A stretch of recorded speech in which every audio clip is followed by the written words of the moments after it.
May temang promoting sportsmanship and excellence. Nagpakita ng kanilang galing at talento sa sports ang mga Gentrisenyo sa kanilang taunang sports fest na Let's Join and Have Fun. Halina't makisaya tayo sa kanila dito sa Live Better. Hindi may ikakaila na ang sports at fitness ay may mahalagang papel na ginagampanan sa pagpapaunlad ng komunidad. Tulad na lamang ng pagsusulong ng pagkakaisa, pagtataguyod ng pisikal na kalusugan, at paghahasa ng mga talento at kakayahan ng mga taong naninirahan dito. Ito ang dahilan kung bakit bumisita kamakailan ang PTV Live Better Sports Team sa maunlad na lungsod ng General Trias, Cavite para makilaro sa kanilang taunang sports fest na Let's Join and Have Fun in the Park na may layuning palakasin ang sports at fitness sa kanilang komunidad. Ito po yung series na binuo dapat ng Philippine Sports Commission, yung Larot Saya. Then abolish amin. Sa tulong ni Mayor John Ferrer, continue namin yung project na yon. Every weekend, Saturday and Sunday, free Zumba, free lahat dito, training ng baseball, basketball, badminton, chess, arnis, judo, taekwondo. All po yan para sa mga bata. Free po yun na handog sa atin ng City Government ng General Trias. Layunin po namin na every weekends, magkaroon tuwing umaga ng hindi lang nagja-jogging dito. Gusto namin malagyan to ng tao na nag-iikot dito, naggagala. At the same time, may Zumba, may sports. Meron din po rin tayong part dito para sa mga senior citizen. Pwede silang mag-workout doon para sa senior naman po yun. Bukod sa Zumba dancing at iba't ibang sports, tulad na lamang ng taekwondo, arnis at iba pa, masayang naglalaro rin ang mga tao ng kilahang lubid, agawan ng buko, karera gamit ang sako at marami pang iba. Para kay Gentry Sports Development Head John Comandante, mahalaga ang ganitong mga aktibidades sa komunidad dahil pinapalakas ito ang kalusugan at well-being ng mga tao. Hindi po natin maiiwasan na biglang may mga problema sa health natin.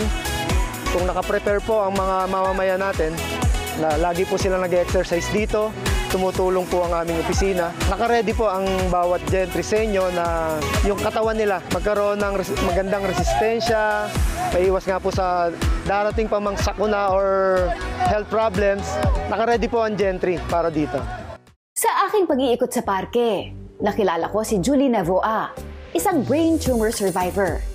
Ayon kay Julie, binago niya ang kanyang pamumuhay upang mapanatiling malakas at malusog ang kanyang pangangatawan at malabanan ang kanyang sakit.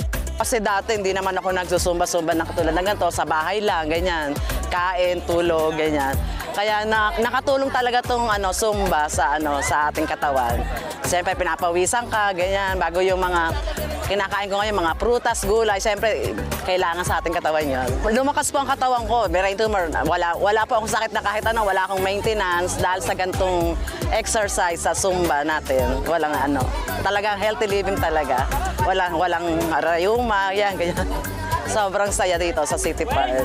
Para naman kay taekwondo athlete Jan Haluwag, nakakuha ito ng libreng martial arts training dahil sa mga ganitong aktibidad. Nagsimula po ako nung nakita kong nag-post po yung Gentry na may camp nga po. Tapos hindi po ako marunong mag-taekwondo. So actually ito po yung first year ko po sa taekwondo, last Feb lang po. Doon po ako nag 1 year. Nung nakita ko po yung camp, sabi ko, "Oy, maganda opportunity to para matuto kong mag-self-defense sa sarili ko."